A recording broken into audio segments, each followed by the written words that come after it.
The International Day of Conscience is observed every year on April 5 to promote a culture of peace and love worldwide.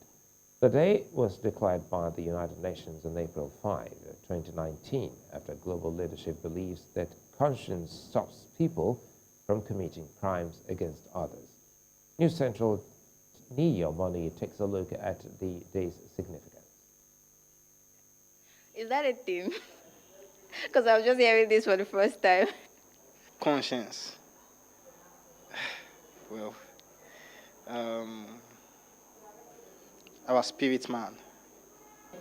Something like maybe just, I don't know how to put it, like maybe something like maybe just strange, something like that.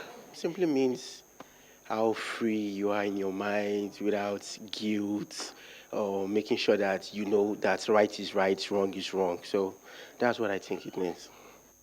Unlike the word conscience, which is widely known and often referred to as a moral judge for the human mind, the International Day of Conscience is fairly known.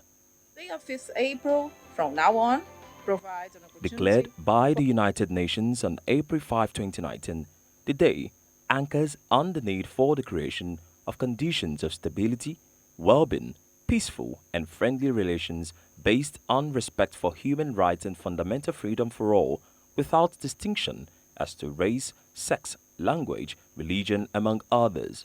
Although distinctively paraded as a moral compass to determine what a person believes is right and how a person decides what is right, conscience is known to be relative.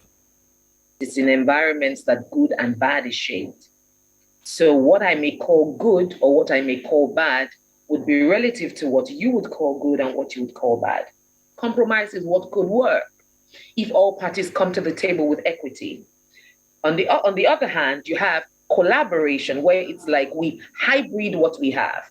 How do we determine what is good and acceptable that cuts across board? Because it has to be in the better interest of all, not in the better interest of some.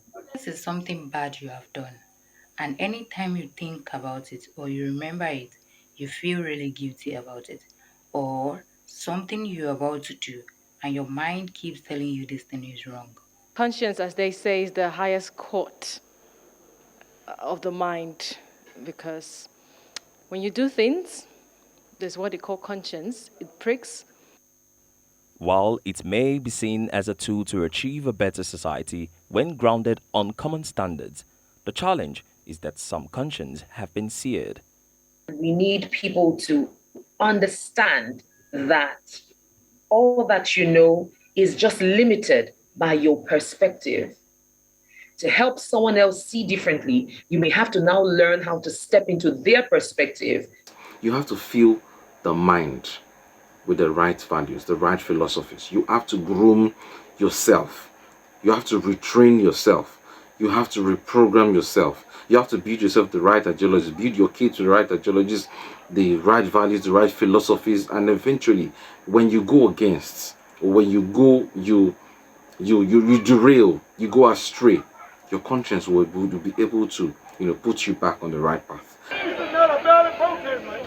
At a time when the world faces daunting challenges, an appeal to conscience is important, as it helps promote peace and unite all world citizens into one human race. The question, however, remains, do many still have a conscience? Niyi Omoniyi, reporting for News Central.